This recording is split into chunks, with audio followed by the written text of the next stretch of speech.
स्वामी समर्थ मंडळी, शास्त्रानुसार 9 नियम वटपौर्णिमेच्या दिवशी पाळायचे आहेत. या 3 साड्या चुकून सुद्धा वटपौर्णिमेला घालायच्या नाहीत. आणि गर्भवती महिलांनी काय करावे, एकच गुंडी किती महिलांनी वापरावी किंवा मग उपवास कसा करावा, जर आपल्याकडून काही अशा चुका झाल्या तर ते खूप अशुभ मानले जाते. आपल्याला काही गोष्टी माहीत नसतात, त्यामुळे आपल्याकडून चुका होतात आणि नंतर मात्र आपल्याला त्याचे परिणाम भोगावे लागतात. कोणत्या आहेत त्या 3 साड्या ज्या आपण घालायच्या नाहीत, चुकून सुद्धा अशा चुका करायच्या नाहीत. वटपौर्णिमेचा दिवस हा सौभाग्यवती महिलांसाठी खूप शुभ असतो. अशा साड्या घातल्यामुळे नेहमीच अडचणीचा सामना करावा लागतो. तर मंडळी, वटपौर्णिमा 29 जून सोमवार या दिवशी असणार आहे. वटपौर्णिमा का साजरी करतात, तर सावित्रीने आपल्या पतीचे प्राण परत मिळवण्याकरिता यमराजाला आपल्या भक्तीने संतुष्ट केले होते व आपल्या पतीचे प्राण परत मिळवले. ज्या वृक्षाखाली तो पुन्हा जिवंत झाला ते झाड होते वडाचे. तो दिवस होता ज्येष्ठ पौर्णिमेचा म्हणजे वटपौर्णिमेचा. त्यावेळी सावित्रीने वडाची मनोभावे पूजा केली व या प्रसंगाची आठवण म्हणून आजही आपण सर्वजण स्त्रिया वडाच्या झाडाची मनोभावे पूजा करतो. म्हणजेच देवतुल्य असे झाड म्हणून सुद्धा वड ओळखले जाते.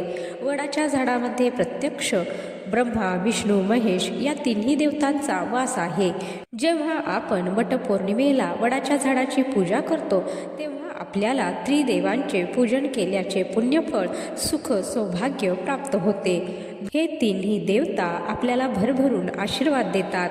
म्हणून प्रत्येक सवाष्णी स्त्रीने वडाच्या झाडाखाली ज्येष्ठ पौर्णिमेला मनोभावे पूजा करावी.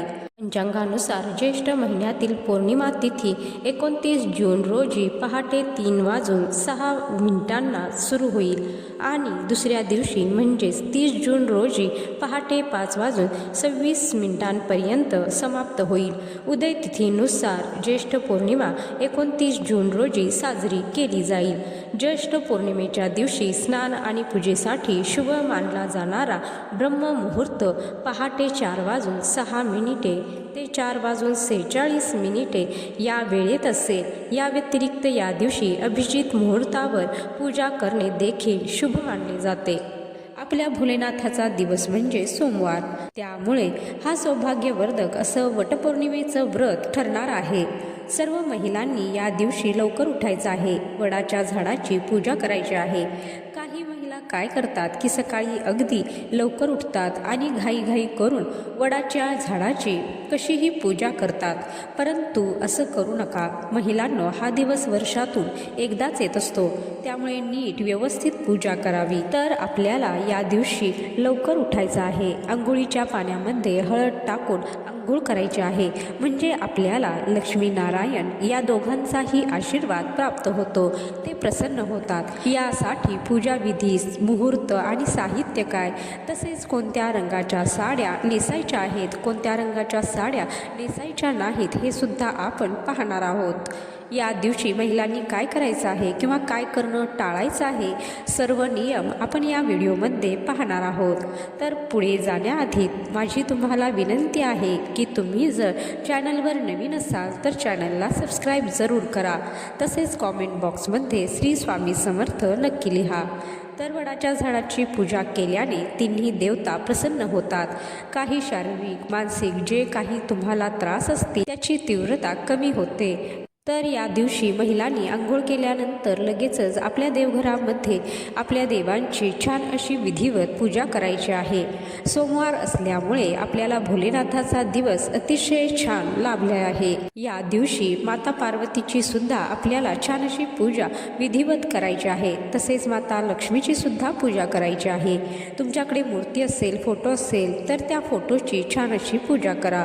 तो फोटो पुसून घ्या किंवा मूर्ती असेल तर पंचामृताने किंवा गाईच्या शुद्ध कच्च्या दुधाने तुम्ही मूर्तीला अभिषेक घालू शकता. त्या दिवशी त्यांच्या समोर सुद्धा ओटी भरायची आहे. तुम्ही वटपौर्णिमेला देवी आईची ओटी खणा नारळाने नाही भरली तरीही चालेल, परंतु वटपौर्णिमेला गहू आणि आंबा जरूर घ्यावा. त्याने ओटी भरली तरी सुद्धा चालते. तुळशी मातेची पूजा करायची आहे. तर ज्येष्ठ पौर्णिमेच्या वटपौर्णिमेला गव्हाच्या ओटीचं खूप महत्त्व असतं.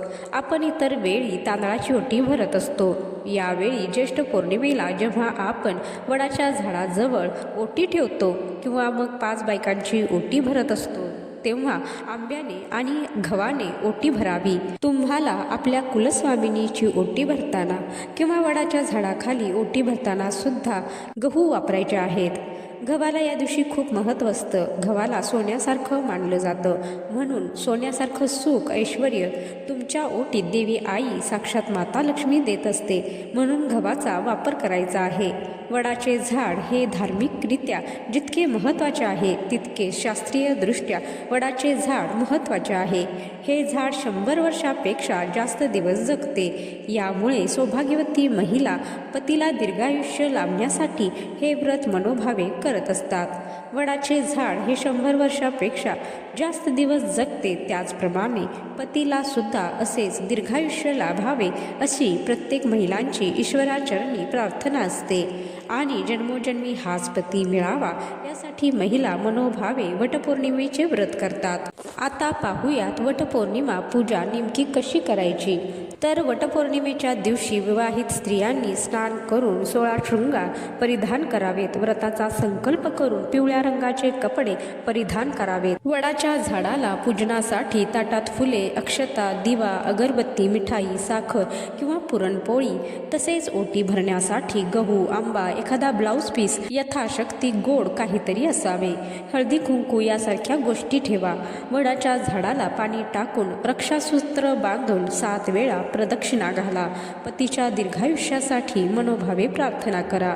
आता वटपौर्णिमेला कोणती साडी नेसावी व नेसू नये.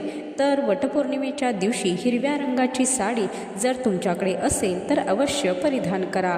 हा रंग सुख सौभाग्याचे प्रतीक आहे. हिरवा रंग देवी आईचा आवडता बहरलेला शुभ रंग आहे. हिरवा रंग जास्त करून तुम्ही परिधान केलाच पाहिजे. यामुळे सौभाग्यामध्ये वाढ होते. त्याचबरोबर तुमच्याकडे लाल रंगाची साडी असेल, पिवळ्या रंगाची किंवा कुंकवाचा लाल रंग तुम्ही परिधान करू शकता.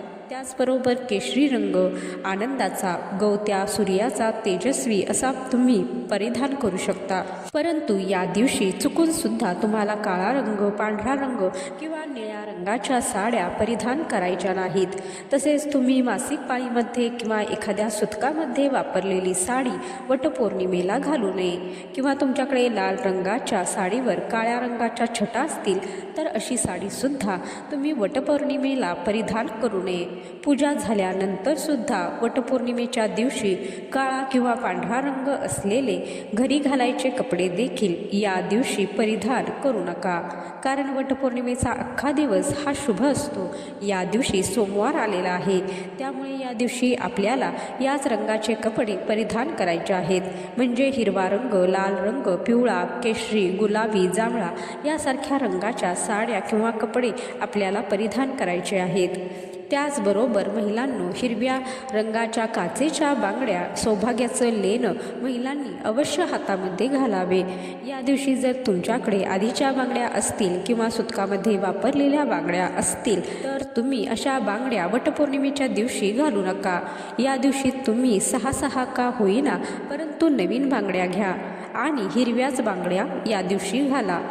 तसेच वडाच्या झाडाखाली जाऊनच पूजा करायची आहे.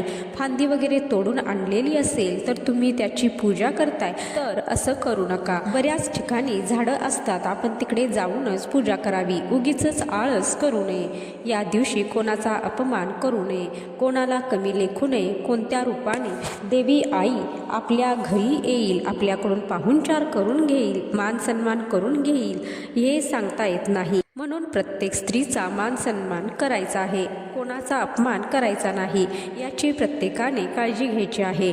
तसेच या दिवशी मांसाहार, मद्यपान होणार नाही याची सुद्धा काळजी घ्या. वटपौर्णिमेच्या दिवशी महिलांनी स्वतः शांत मन ठेवा, अगदी प्रसन्न राहा. प्रसन्न मनाने केलेली पूजा असू द्या, व्रत असू द्या, उपवास असू द्या, लवकर फळतो असे म्हणतात. तर पूजेसाठी काय काय साहित्य लागणार आहे तर यामध्ये तुम्ही हिरव्या बांगड्या घेऊ शकता, नंतर पंचामृत घेऊ शकता, गाईचं कच्चं दूध, सुपारी, पैसे, दुर्वा, गहू, फुले वगैरे तुम्ही त्याच्यामध्ये घेऊ शकता.